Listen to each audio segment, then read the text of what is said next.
नमस्कार, मैं हूं डॉक्टर प्रियंका और आज मैं बात करूंगी कॉन्स्टिपेशन के बारे में। इंटेस्टाइन वेस्ट बिन की तरह काम करता है। नॉर्मल लैंग्वेज में समझें तो कचरा अगर घर में इकट्ठा हो रहा है तो उसको डेली क्लीन अप करना भी बहुत ज़रूरी है। अगर हम उसको डेली डिस्पोज ऑफ ना करें तो घर में उसकी ओडर स्मेल से फ्लाइज़ और बैक्टीरिया अट्रैक्ट होने लग जाते हैं।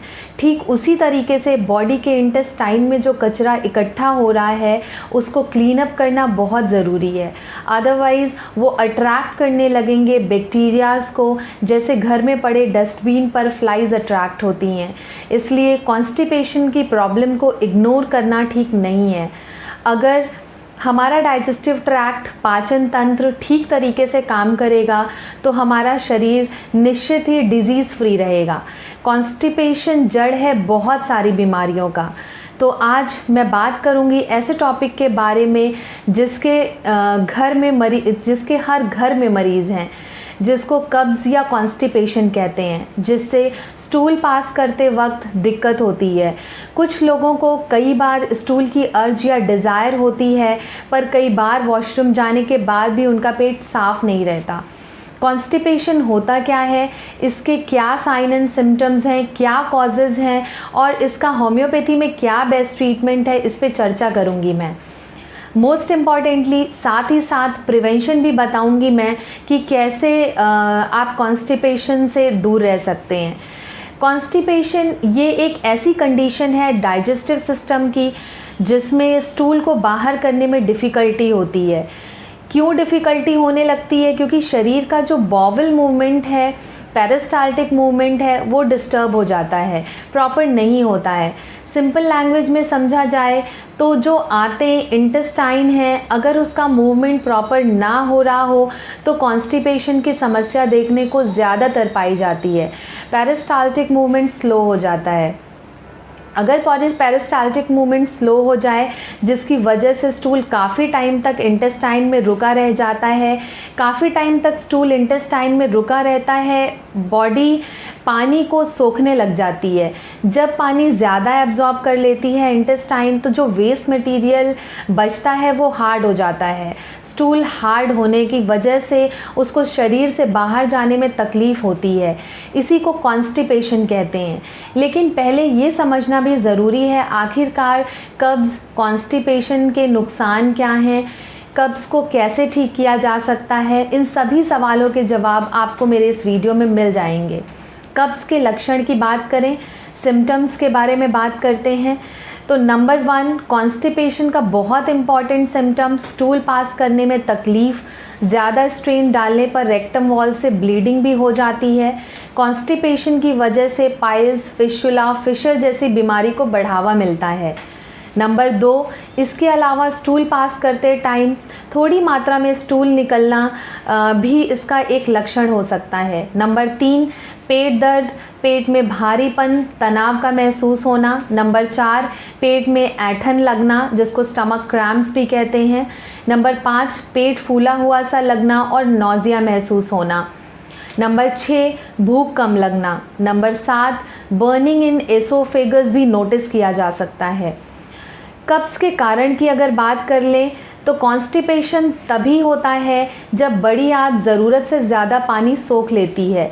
ये स्थिति तब भी होती है जब बड़ी आंत की मांसपेशियां धीरे धीरे सिकुड़ रही हों। इसकी वजह से भी मल आंतों में धीमी गति से आगे बढ़ता है और आंतें भोजन से पाचन के दौरान ज़्यादा पानी सोख लेती हैं। वैसे कब्ज़ के कुछ सामान्य कारण और भी होते हैं, जैसे भोजन में फाइबर की कमी, lack of fibre in diet.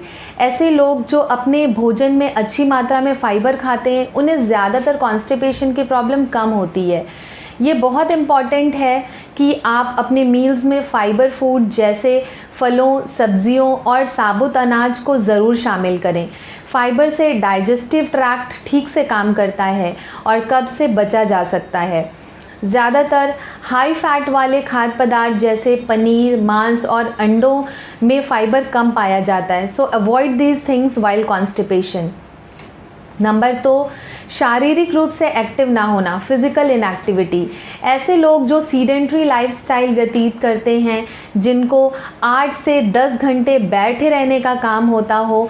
इसके अलावा एजेड पर्सन को भी ये प्रॉब्लम ज़्यादा देखने को पाई जाती है, क्योंकि एक्टिविटी बहुत कम होती है उनकी लाइफस्टाइल में। फिज़िकल तौर पर एक्टिव रहने से मेटाबॉलिज्म हाई रहते हैं। नंबर 3, कुछ दवाइयों के सेवन से कुछ ऐसी मेडिसिन्स होती हैं जिनको लेने के बाद भी कॉन्स्टिपेशन की प्रॉब्लम देखने को पाई जाती है, जैसे pain killers, anti depressant medicines, कुछ एंटी कन्वल्जेंट मेडिसिन्स हो गई, कुछ ड्यूरेटिक्स मेडिसिन हो गई, या फिर कैल्शियम चैनल ब्लॉकर मेडिसिन्स। ये कुछ ऐसी मेडिसिन होती हैं जिनके साइड इफ़ेक्ट से बॉडी में कॉन्स्टिपेशन की प्रॉब्लम देखने को पाई जाती है। नंबर 4, दूध या डेयरी प्रोडक्ट। कुछ लोगों को दूध या डेयरी पदार्थ के सेवन के कारण भी कब्ज़ की समस्या हो सकती है। Number 5, irritable bowel syndrome. ऐसे लोग जिन्हें इरिटेबल बाउल सिंड्रोम की बीमारी होती है, वो बाकी लोगों की तुलना में कहीं ज़्यादा आसानी से कब्ज़ के शिकार हो जाते हैं। नंबर 6, रूटीन में बदलाव के क्या कारण।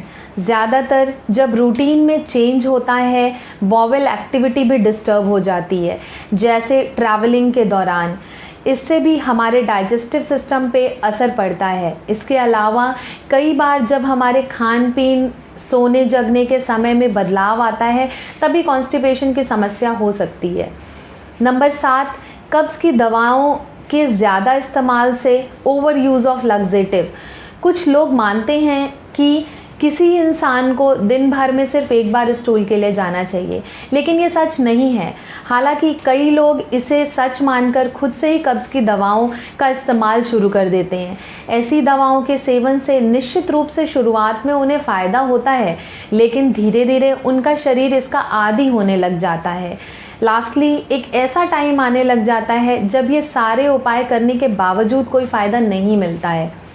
नंबर 8, स्टूल की फीलिंग होने पर भी वेट करना। अगर आप बेवक्त स्टूल लगने पर उसे दबा लेते हैं तो ये अच्छी आदत नहीं है। आप स्टूल लगने पर उसे जितनी देर के लिए रोकेंगे, स्टूल उतना ही कड़ा हो जाएगा और स्टूल उतनी ही समस्या के साथ पास होगा। पर्याप्त मात्रा में पानी ना पीने पर, अगर आपको पहले से कब्ज़ की शिकायत है तो ज़्यादा पानी पीने से भी राहत नहीं मिलती है, लेकिन लगातार काफ़ी सारा पानी पीने से लंबे वक्त के कॉन्स्टिपेशन की समस्या ज़रूर ठीक हो सकती है। कई सोडा और कैफ़ीन वाले ड्रिंक्स के इंटेक से भी हमारे शरीर में पानी की कमी और कॉन्स्टिपेशन की समस्या हो सकती है। अल्कोहल के सेवन से भी शरीर में पानी की कमी हो जाती है और इसलिए कब्ज़ के मरीज़ को शराब के सेवन से बचना चाहिए। कब्ज़ की समस्या से राहत पाने के कई तरीके हैं। फाइबर के सेवन को बढ़ाना। कब्ज़ से परेशान लोगों को हर रोज़ 18 से 30 ग्राम फाइबर लेना चाहिए। ताज़े फल और सब्जियों का सेवन करना चाहिए। इसके अलावा फाइबर की ज़्यादा मात्रा वाले मोटे अनाज जैसे मक्का, गेहूँ, बाजरा की दलिया को खाना चाहिए। Number 2, plenty of water intake. ज़्यादा पानी से भी बॉडी हाइड्रेट रहता है। नियमित व्यायाम। नंबर 4, नियमित रूप से 30 मिनट तक वॉक या तेज़ी से टहलने से हमारे शरीर में भोजन का पाचन आसानी से होता है। इसलिए रोज़ हल्के व्यायाम या फिर टहलने को अपने लाइफस्टाइल का ज़रूर हिस्सा बनाएं। नंबर 5, रूटीन बनाएं। वॉशरूम में जाकर खुद को रिलैक्स करने की कोशिश करें। दिन भर में आपको न्यूज़पेपर पढ़ने या फिर फ़ोन कॉल या चैट करने के लिए कई मौके मिलेंगे, इसलिए वॉशरूम में जाकर सिर्फ वही काम करने की कोशिश करें जिसके लिए आप वहाँ गए हैं। नंबर 6, शौच लगने पर ना रोकें। शरीर से आने वाली नेचुरल कॉल्स को रोकना गलत है। अब मैं बात करूंगी होम्योपैथिक मेडिसिन्स के बारे में जो कॉन्स्टिपेशन को दूर करती हैं। सबसे पहली बेस्ट मेडिसिन है homeopathic nux vomica. Sedentary lifestyle वाले लोग, very irritable in nature, constipation with ineffectual urging for stool, incomplete unsatisfactory feeling होती है नक्स वोमिका के पेशेंट को। रात में इसकी 2 ड्रॉप लें। Very useful medicine for constipation. दूसरी मेडिसिन है एल्यूमिना। एल्यूमिना में हार्ड, ड्राई, नॉटी स्टूल होता है with no desire for stool. Stool मालूम ही नहीं देता है कई दिनों तक, इचिंग बर्निंग भी होती है एनस में, स्टूल पास करने में डिफ़िकल्टी होती है, बहुत ज़ोर लगाना पड़ता है, स्ट्रेन डालना पड़ता है एल्यूमिना के पेशेंट को। इसकी 2 ड्रॉप रोज़ाना ले सकते हैं 30 पोटेंसी में कुछ दिनों के लिए। तीसरी मेडिसिन है ग्रिफाइटिस। अनडाइजेस्टेड स्टूल होता है विद फिटेड स्मेल, इसकी 30 पोटेंसी दिन में 2 से 3 बार ले सकते हैं। चौथी मेडिसिन है मर्कसॉल। इसमें नेवर गेट गॉन फीलिंग होती है आफ्टर पासिंग स्टूल, ऐसा लगता है अभी पेट साफ नहीं हुआ। पांचवी मेडिसिन है sulphur. Sulphur patient has to rush washroom in morning, उठते ही सुबह वेट ना कर पाए एकदम से भागना पड़ता है वॉशरूम के लिए। मॉर्निंग में इसकी 2 बूंद कुछ दिनों तक लें। 6th मेडिसिन है antim crud. Stool entirely composed of mucus, tongue भी वाइट कोडेड होती है एंटिमक्रूड के पेशेंट की। एंटिमक्रूड की 30 पोटेंसी दिन में 2 बार ले सकते हैं। Last medicine hydrastis Q and cascara sagrada Q, best medicine for constipation. इन दोनों की 5-5 ड्रॉप मिलाकर 1 ग्लास पानी में पीने से कभी भी किसी भी तरह के कॉन्स्टिपेशन में तुरंत आराम मिलता है, क्योंकि ये बॉवल मूवमेंट को ठीक करती हैं। Lastly, I would like to say consult your physician before taking any medication on, as homeopathic treatment is done by collecting totality of symptom. So you can consult our team on our inquiry number, take appointment or visit my clinic. Till then, stay healthy, safe and happy. Goodbye. Take care.